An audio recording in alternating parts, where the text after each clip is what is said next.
నమస్కారం. ఈటీవీ న్యూస్కు స్వాగతం. ముఖ్యాంశాలు. ఖైరతాబాద్ మహావినాయక నిమజ్జన క్రతువు సుసంపన్నం. అశేష భక్తజనుల మధ్య జల ప్రవేశం చేసిన శ్రీ విశ్వశాంతి మహాగణపతి.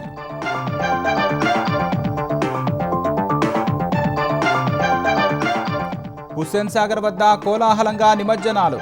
ట్యాంక్ బండ్ వద్ద బారులు తీరిన గణనాథులు. ఎప్పటికప్పుడు పారిశుధ్య పనులు.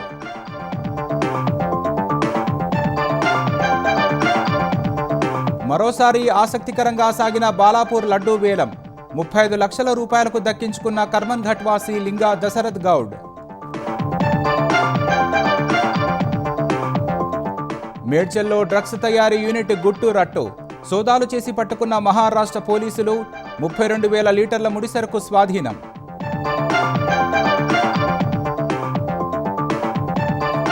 ఏపీ మద్యం కేసులో వైసీపీ ఎంపీ మిథున్ రెడ్డికి తాత్కాలిక బెయిల్. రాష్ట్రపతి ఎన్నికల్లో ఓటేసేందుకు ఇచ్చిన ఏసీబీ కోర్టు.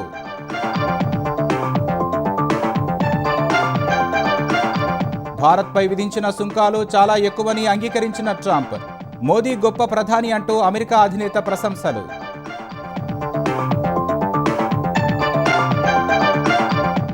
ఖలిస్తాన్ ఉగ్ర సంస్థలకు నిధులపై వాస్తవాన్ని అంగీకరించిన కెనడా. తమ భూభాగం నుంచే అందుతున్నట్లు నివేదికలో వెల్లడి.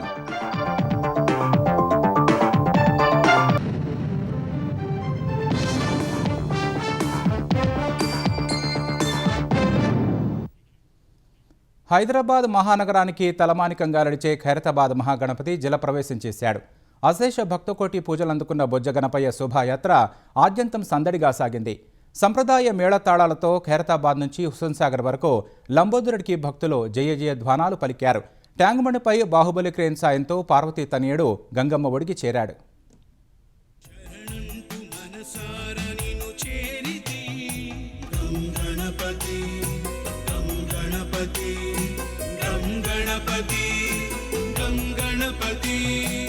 పది రోజుల పాటు భక్తుల నీరాజనాలు అందుకున్న ఖైరతాబాద్ మహాగణపతి నిమజ్జన పర్వం భక్తకోటి సందడి మధ్య అత్యంత ఘనంగా ముగిసింది. ఈసారి ఖైరతాబాద్ విఘ్నేశ్వరుడు శ్రీ విశ్వశాంతి మహాశక్తి గణపతిగా భక్తులను ఆశీర్వదించాడు. శుక్రవారం అర్ధరాత్రి చివరిసారిగా కలశ పూజ నిర్వహించారు. వేకువజామున 69 అడుగుల ఎత్తు 50 టన్నులున్న గణనాథుడిని ప్రత్యేక వాహనంపై చేర్చారు. పూజల అనంతరం సంప్రదాయ మేళతాళాలతో ఖైరతాబాద్ గణేశుడి శోభాయాత్ర నిర్వహించారు. మహాగణపతి శోభాయాత్ర ఆద్యంతం అట్టహాసంగా సాగింది. భక్తుల కోలాహలం మధ్య సంప్రదాయ మేళతాళాలతో ఖైరతాబాద్ గణనాథుడు ట్యాంక్ బండ్ దిశగా వడివడిగా కదిలాడు. శోభాయాత్ర వేగంగా సాగేందుకు విద్యుత్, జీహెచ్ఎంసీ, పోలీస్ విభాగాల సిబ్బంది ఎక్కడికక్కడ మార్గం సుగమం చేస్తూ ఏర్పాట్లు చేశారు. భక్తులు లంబోదరుడిపై పూలు చల్లుతూ డోలు వాయిస్తూ శోభాయాత్రలో పాల్గొన్నారు. మహాగణపతిని చూసేందుకు జనం తండోపతండాలుగా తరలివచ్చారు. దారి పొడవునా నీరాజనాలు పట్టారు. Sensation theatre, telephone Bhavan, Telugu తల్లి ఫ్లైఓవర్ పక్క నుంచి సచివాలయం మీదుగా శ్రీ విశ్వశాంతి మహాశక్తి గణపతి హుస్సేన్ సాగర్ తీరానికి చేరుకున్నాడు. ఖైరతాబాద్ వినాయకుడు ట్యాంక్ బండ్ వద్దకు రాగానే భక్తుల కోలాహలం మిన్నంటింది. వినాయక నామస్మరణతో సాగర తీరం మారుమోగింది. గణేష్ మహారాజుకి జై అంటూ భక్తులు హోరెత్తించారు. భక్తుల సందడి మధ్యే మహాగణపతిని క్రెయిన్ 4 సాయంతో గంగమ్మ ఒడికి చేర్చారు. ఈ సందర్భంగా అనేక జాగ్రత్తలు తీసుకున్నారు. 10 రోజుల పాటు భక్తకోటి పూజలందుకున్న మహాగణనాథుడు మరుసటి సంవత్సరం కలుద్దామంటూ జలప్రవేశం చేశాడు.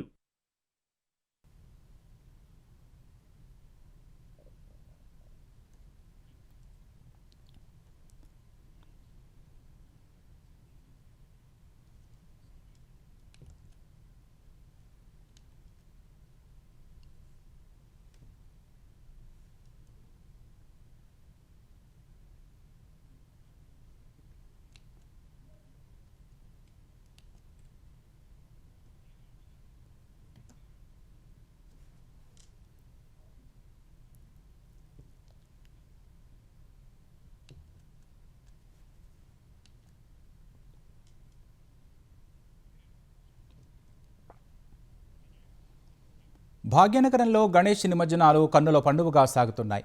నగరం నలుమూలల నుంచి హుస్సేన్ సాగర్ వైపు గణనాథుల శోభాయాత్రలు సాగుతున్నాయి. బాలాపూర్ లంబోదరుడు శోభాయాత్రగా పాత బస్తీని దాటి ట్యాంక్ బండ్ వైపు సాగుతోంది. రామంతపూర్, అంబర్పేట తదితర ప్రాంతాల్లో ఏర్పాటు చేసిన 19 అడుగుల ఎత్తుగల భారీ వినాయక విగ్రహాల శోభాయాత్రలు విద్యానగర్ మీదుగా కొనసాగుతున్నాయి. భారీ విగ్రహాలతో పాటు ఇళ్లలో కాలనీల్లో పూజలు అందుకున్న చిన్న గణనాథులను సైతం నిమజ్జనానికి ట్యాంక్ బండ్ వైపు భక్తులు తీసుకువస్తున్నారు. నవరాత్రులు పూజలు అందుకున్న వినాయక ప్రతిమలు ట్రాలీలు, బైక్లు, ఆటోల్లో పెద్ద ఎత్తున తరలివస్తున్నాయి. శోభాయాత్రను తిలకించేందుకు నగరవాసులు పోటెత్తడంతో ఎంజే మార్కెట్ కూడలి త్రివేణి సంగమాన్ని తలపిస్తోంది. ఎంజే మార్కెట్ వద్ద భక్తులకు తాగునీరు, వైద్య సిబ్బంది, అంబులెన్స్, ఫైర్ ఇంజన్ను అందుబాటులో ఉంచారు. సరూర్ నగర్తో పాటు నగరంలోని పలు చెరువుల వైపు కూడా వినాయకుడి శోభాయాత్రలు సాగుతున్నాయి.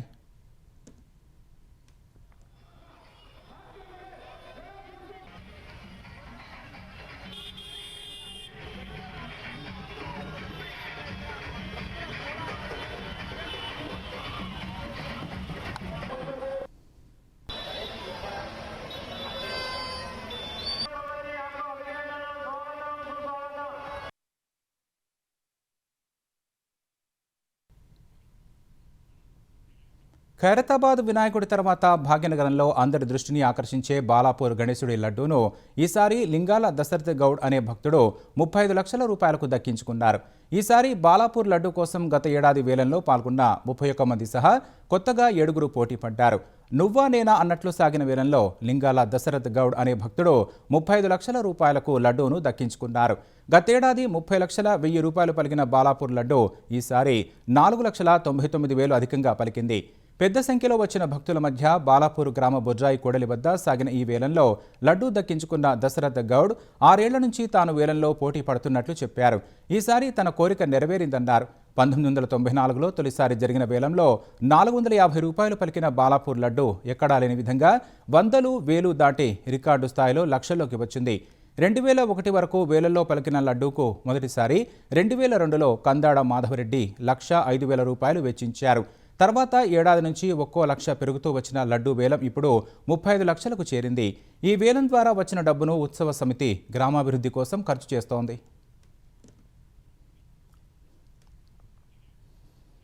ఓవైపు నిమజ్జనాలు కొనసాగుతుండగానే ట్యాంక్ మండి ఇతర నిమజ్జన కేంద్రాల వద్ద పారిశుధ్యంపై జీహెచ్ఎంసీ అధికారులు ప్రత్యేక దృష్టి పెట్టారు.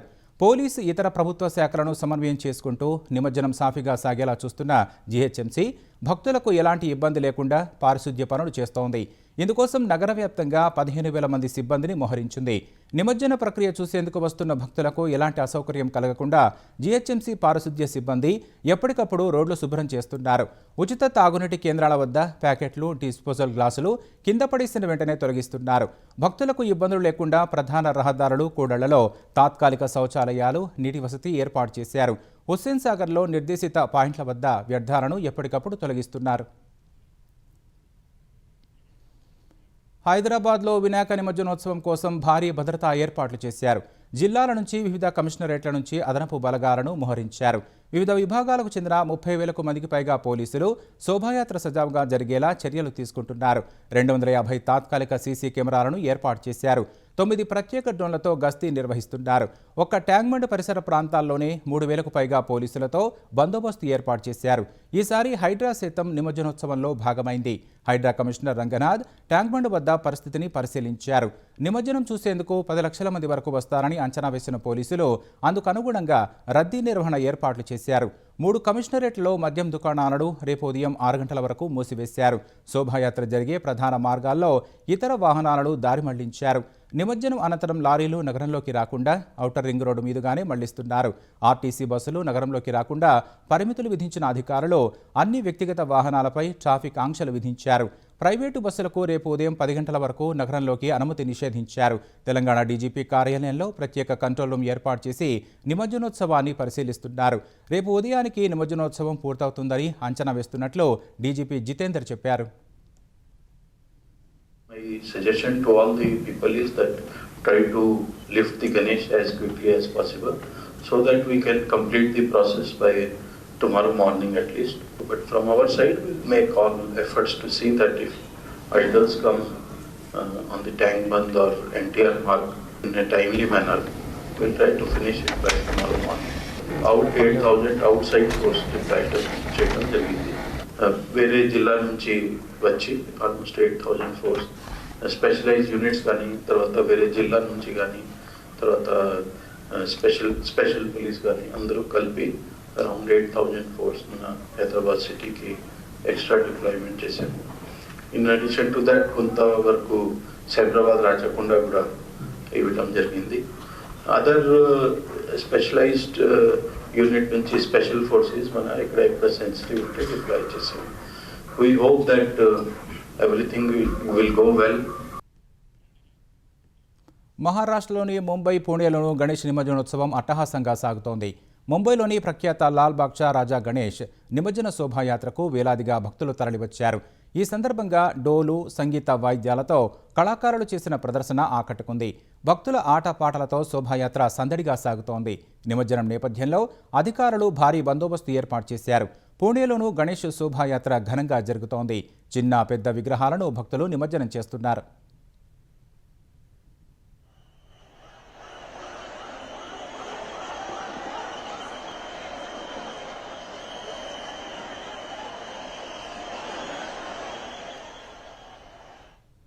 వినాయక నిమజ్జనానికి ముందు ముంబై నగరాన్ని మానవ బాంబులతో పేల్చివేయనున్నట్లు వాట్సాప్ ద్వారా బెదిరింపు సందేశం పంపిన వ్యక్తిని నోయిడా పోలీసులు అరెస్టు చేశారు. అనంతరం ముంబై పోలీసులకు అప్పగించారు. నిందితుడిని బీహార్కు చెందిన అశ్విని కుమార్గా గుర్తించారు. 14 మంది ఉగ్రవాదులు ముంబైలోకి ప్రవేశించారని, 34 వాహనాల్లో వేర్వేరు ప్రాంతాల్లో మానవ బాంబులను సిద్ధంగా ఉంచినట్లు నిందితుడు పేర్కొన్నాడు.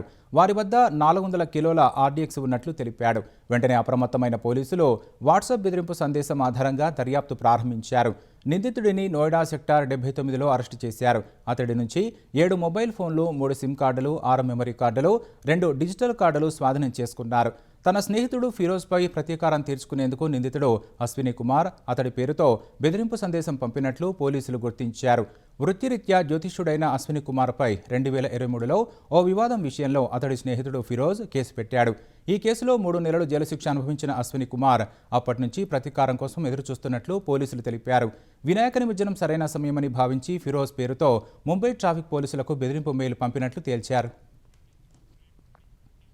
ముఖ్యమంత్రి రేవంత్ రెడ్డితో పీసీసీ తెలంగాణ అధ్యక్షుడు మహేష్ కుమార్ గౌడ్ మర్యాదపూర్వకంగా సమావేశమయ్యారు. పీసీసీ అధ్యక్షుడిగా బాధ్యతలు చేపట్టిన నేటికి ఏడాది పూర్తయిన సందర్భంగా ముఖ్యమంత్రితో మహేష్ చర్చలు జరిపారు. ప్రభుత్వం అమలు చేస్తున్న పలు పథకాలు, విజయాలు, ప్రజల నుంచి వస్తున్న స్పందన వంటి అంశాలు ఇరువురి మధ్య ప్రస్తావనకు వచ్చినట్లు తెలిసింది.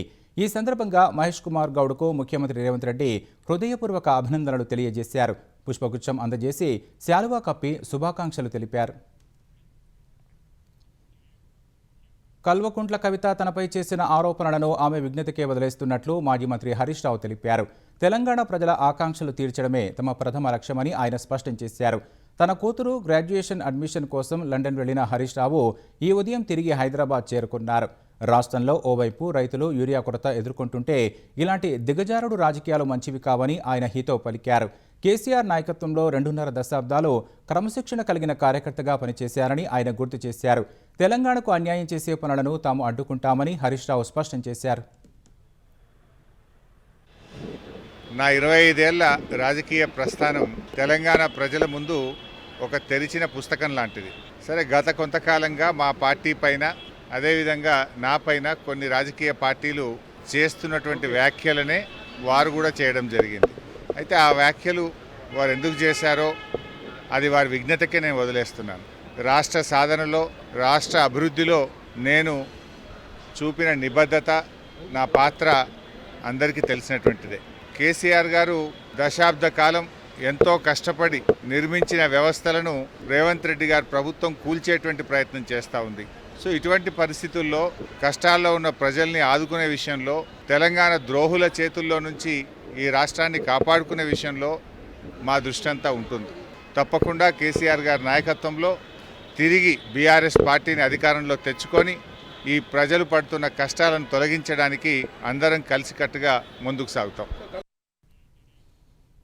తెలంగాణలో పలుచోట్ల యూరియా కోసం రైతులకు నిరీక్షణ తప్పడం లేదు. వరంగల్ జిల్లా పర్వతగిరి మండలం ఏనుగల్లు గ్రామంలో గోదాం వద్ద యూరియా కోసం రైతులు తెల్లవారుజాము నుంచే బారులు తీరారు.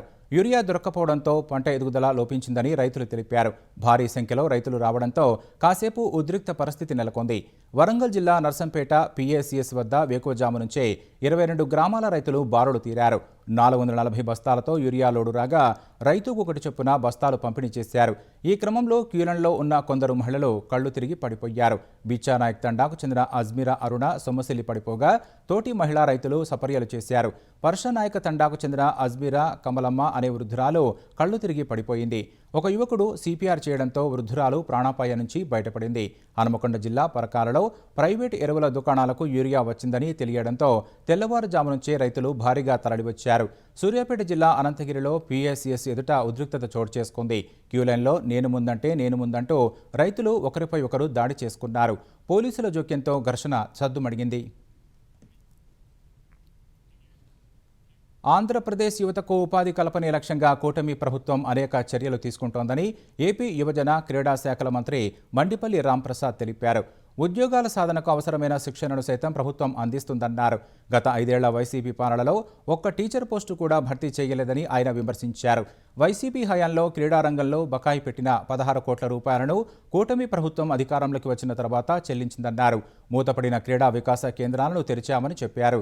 రాష్ట్రాన్ని క్రీడాంధ్రగా అభివృద్ధి చేయడమే కూటమి ప్రభుత్వం లక్ష్యమని మంత్రి రాంప్రసాద్ రెడ్డి వివరించారు.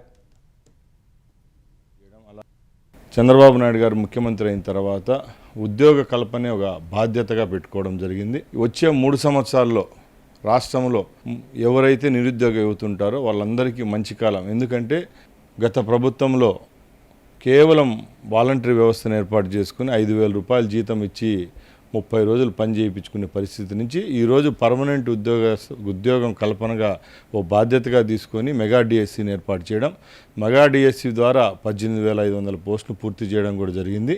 స్పోర్ట్స్ కోటాను 2% నుంచి 3% పెంచి సుమారుగా దాంట్లో కూడా 450 పోస్టులు భర్తీ చేసేదానికి కూడా రాష్ట్ర ప్రభుత్వం చర్యలు తీసుకుంది. ముఖ్యంగా ఆంధ్ర రాష్ట్రాన్ని క్రీడాంధ్రప్రదేశ్గా తీర్చిదిద్దేదానికి ముఖ్యమంత్రి గారు ప్రయత్నిస్తున్నారు. అమరావతి, తిరుపతి అలాగే వైజాగ్ను 3 జోన్లుగా తీసుకొని ఇక్కడ క్రీడాకారులకు నాణ్యమైన అత్యున్నత ప్రమాణాలతో స్టేడియంలు కూడా ఏర్పాటు చేయడం జరుగుతుంది. మేము ఒక్కటే చెప్తున్నాం, క్రీడలను ప్రోత్సహిస్తాం.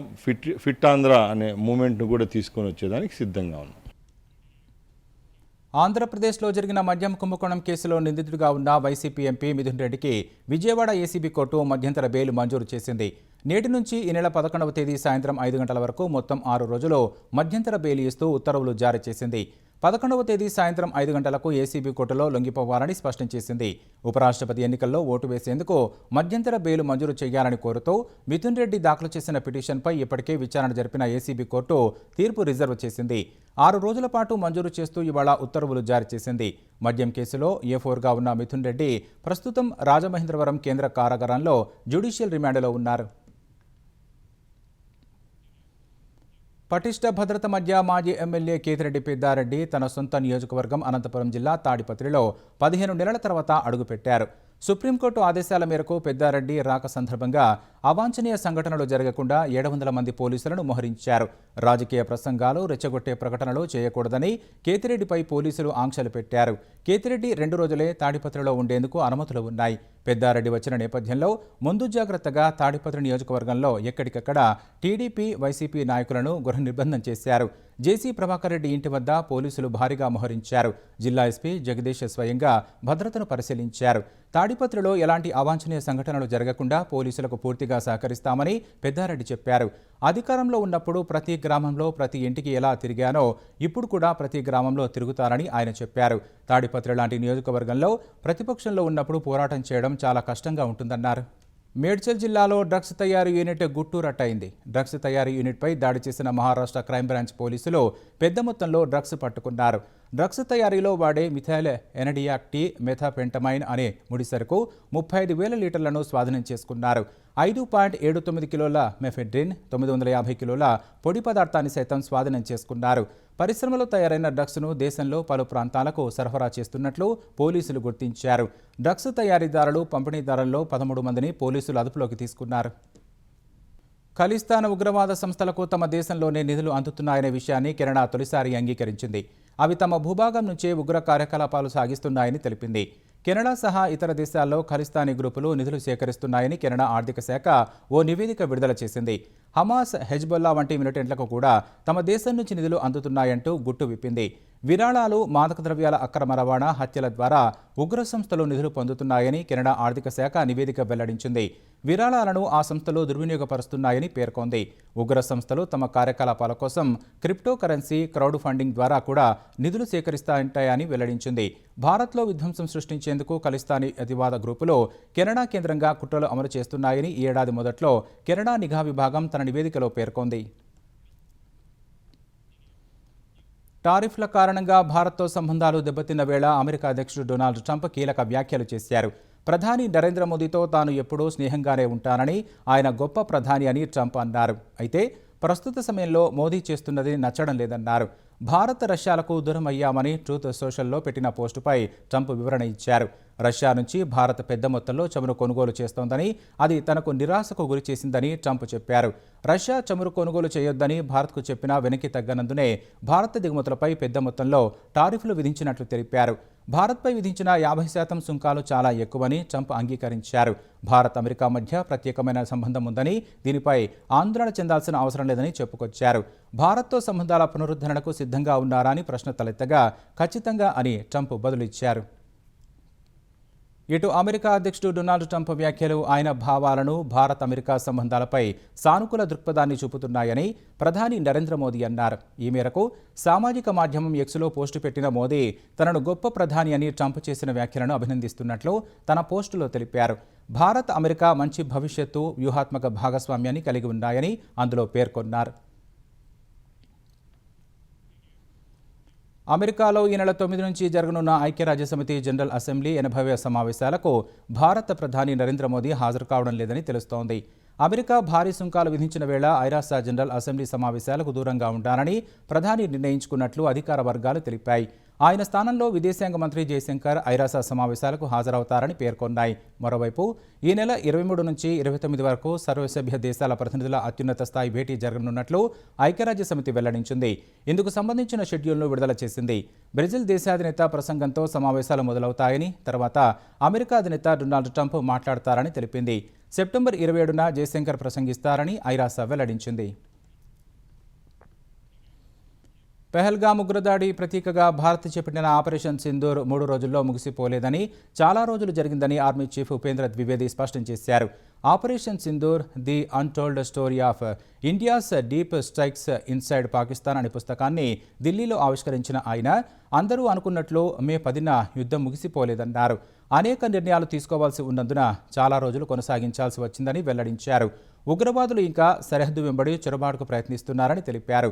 ఆపరేషన్ సింధూర్లో భాగంగా ఎంతమంది ఉగ్రవాదులు హతమయ్యారో అందరికీ తెలుసని జనరల్ ద్వివేది చెప్పారు.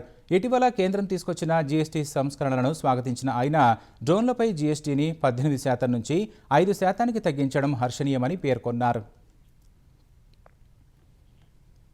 ఉత్తరాదిలోని వరద ప్రభావిత రాష్ట్రాల్లో ప్రధాని నరేంద్ర మోదీ త్వరలో పర్యటించనున్నారు.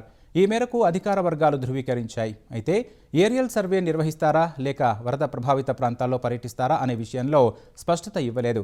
ఇటీవల కురిసిన కుండపోత వర్షాలకు హిమాచల్ ప్రదేశ్, ఉత్తరాఖండ్, పంజాబ్ తదితర రాష్ట్రాల్లో భారీ వరదలు సంభవించాయి. ఫలితంగా భారీగా ఆస్తి నష్టం సహా ప్రాణనష్టం కూడా జరిగింది. ఇక ముఖ్యాంశాలు మరోసారి.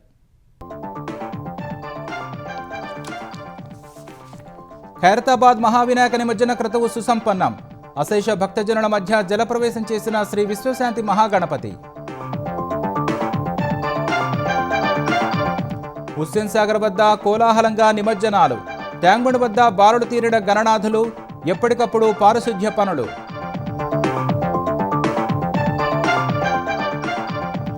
మరోసారి ఆసక్తికరంగా సాగిన బాలాపూర్ లడ్డూ బేడం. 35 లక్షల రూపాయలకు దక్కించుకున్న కర్మంఘాట్ వాసి లింగా దశరథ్ గౌడ్. మేడ్చల్లో డ్రగ్స్ తయారీ యూనిట్ గుట్టు రట్టు. సోదాలు చేసి పట్టుకున్న మహారాష్ట్ర పోలీసులు. 32,000 లీటర్ల ముడిసరుకు స్వాధీనం.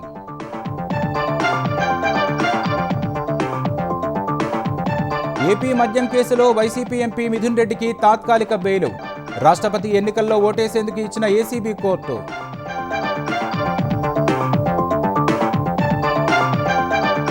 భారత్పై విధించిన సుంకాలు చాలా ఎక్కువని అంగీకరించిన ట్రంప్. మోదీ గొప్ప ప్రధాని అంటూ అమెరికా అధినేత ప్రశంసలు.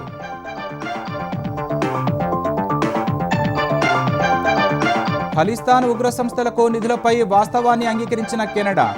తమ భూభాగం నుంచి అందుతున్నట్లు నివేదికలో వెల్లడి.